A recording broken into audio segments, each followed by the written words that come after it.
Alhamdulillahi rabbil alamin. Wa bihi nasta'in ala umuri dunya waddin. Ashhadu an la ilaha illallah wahdahu la syarika lah. Wa ashhadu anna Muhammadan abduhu wa rasuluh. Allahumma salli wa sallim wa barik ala sayyidina Muhammadin wa ala alihi wa sahbihi ajmain. Amma ba'd. Fa ya ayyuhal hadirun rahimakumullah. Inni usikum wa nafsi bitaqwallah faqad fazal muttaqun. Qala ta'ala fi kitabihil karim wa huwa asdaqul qailin. A'udzu billahi minasy syaithanir rajim. Bismillahirrahmanirrahim. Ya ayyuhallazina amanu taqullaha haqqa tuqatih wa la tamutunna illa wa antum muslimun.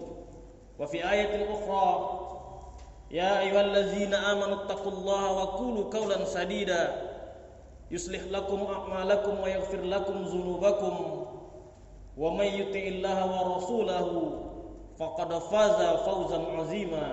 Shadaqallahu azim. Bulan Rabiul Awal kita masuki hari ini pada hari ke-6. Maka mulailah sudah tersiar, tegak kembali siar-siar yang menceritakan bagaimana kelahiran seorang nabi penutup, nabi mulia dan nabi yang agung, Muhammad sallallahu alaihi wasallam. Para ulama sebagian ada yang berlain pendapat bahwa nabi bukan lahir di bulan Rabiul Awal. Ada yang mengatakan nabi lahir di bulan Muharram. Ada juga yang mengatakan nabi lahir di bulan Ramadan. Sehingga kalaulah nabi lahir di bulan Ramadan, maka genaplah ketika Rasul menerima wahyu yang pertama di Gua Hira. Genap usia Rasul ketika itu adalah 40 tahun. Namun sepakat jumhur ulama, bahkan Ibnul Jauzi mengatakan, sepakat para ulama bahwa Nabi besar Muhammad sallallahu alaihi wasallam lahir pada 12 Rabiul Awal. Maka ketika Nabi menerima wahyu yang pertama di Gua Hira, umur Nabi lebih kurang 40 tahun lewat 6 bulan. Yang kita tahu bahwa bulan Rabiul Awal ini bukan hanya kelahiran sang baginda, tapi lebih dari itu yang kita peringati, yang kita rasakan adalah pada bulan Rabiul Awal yang sama beliau juga wafat. Maka pada dasarnya kita memperingati Maulid Nabi, kita juga mengingat bagaimana perjuangan dia hidup, mulai dari lahir, remaja, pemuda, menerima wahyu, menjadi seorang suami, menjadi seorang pemimpin, menjadi seorang kakek, sampai tutup usia. Semua dimulai dari bulan Rabiul Awal dan diakhiri dalam bulan Rabiul Awal itu juga. Perjalanan pemberian wahyu itulah yang diingat oleh sejarah. Lebih kurang 22 tahun, 2 bulan, lewat 22 hari. Maka digenapkanlah dalam sejarah bahwa baginda Rasul menjadi seorang nabi dan rasul lebih kurang 23 tahun lamanya. Bagaimana sepak terjang baginda Muhammad sallallahu alaihi wasallam? Kita tahu Nabi itu memimpin lebih kurang tidak sampai 30 tahun. Tapi apa yang terjadi? Daerah kekuasaan selalu semakin luas. Daerah kekuasaan selalu semakin bertambah. Bahkan dalam daulah Islamiyah sendiri ada satu negeri Persia yang luasnya sampai 7 juta kilometer persegi, menjadi salah satu wilayah dalam kerajaan Islam. Bahkan sepeninggal Nabi, setelah wafatnya baginda Rasul sallallahu alaihi wasallam, jajahan atau bertambah luasnya daerah keislaman kita mencapai 2/3 muka bumi ini. Tercatat oleh sejarah, luas itu sampai mencapai 20 juta kilometer persegi, yang menandakan itu sebagai 2/3 dari permukaan bumi ini.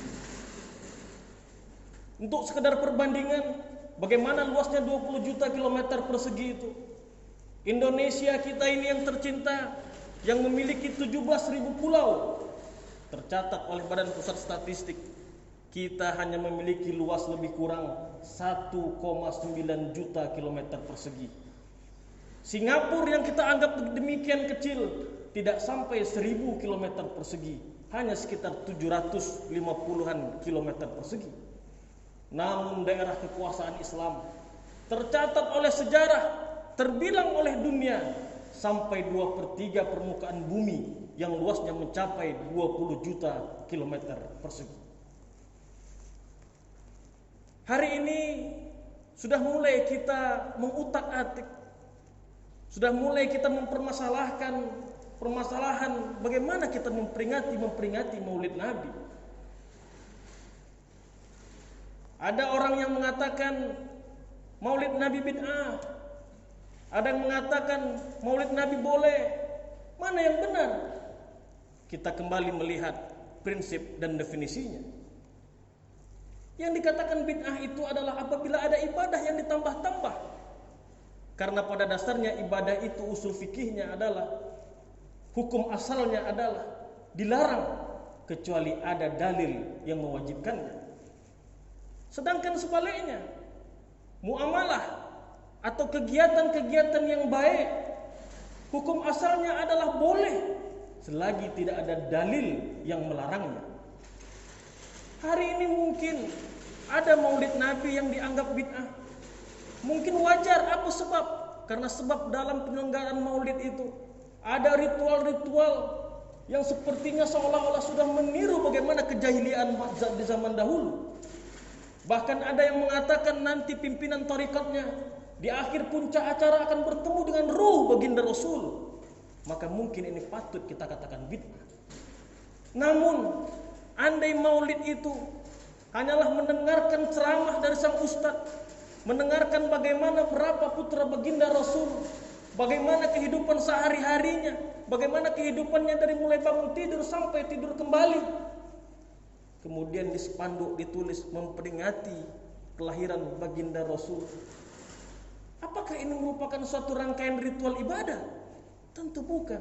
Ini hanya adalah kegiatan yang bermanfaat bagi masyarakat sekitar, agar masyarakat mengetahui bagaimana seluk-beluk, bagaimana keadaan, bagaimana kehidupan baginda Rasulullah sallallahu alaihi wasallam. Dahulu ada seorang jenderal, ada seorang panglima dalam Islam, namanya adalah Salahuddin Al-Ayyubi. Sekitar tahun 1183 kita mengalami kekalahan yang telak dalam menghadapi perang salib.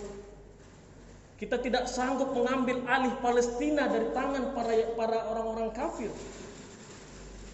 Palestina sudah dikuasai ketika itu lebih kurang 90 tahun lamanya.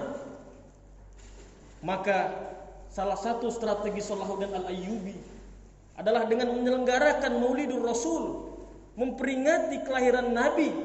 Maka dikumpulkanlah seluruh umat muslim ketika itu untuk membangkitkan semangat, untuk membangkitkan ghirah, untuk membangkitkan bagaimana persatuan dan kesatuan sebagai umat Nabi Muhammad harus tetap perlu terus dijaga.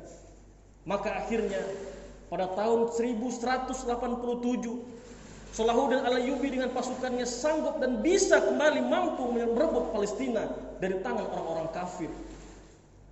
Kemudian pun dia mengadakan pertandingan untuk membuat sirah Nabi Muhammad.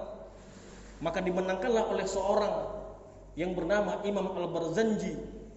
Maka sampai hari ini kita mengenang bagaimana Al-Barzanji menerangkan sirah-sirah baginda Rasul sallallahu alaihi wasallam. Sudah sepatutnya kita menjaga persatuan dan kesatuan, karena sudah dikatakan jauh-jauh hari, walan tardu ankal yahudu walan nasara hatta tattabi'a millatahum.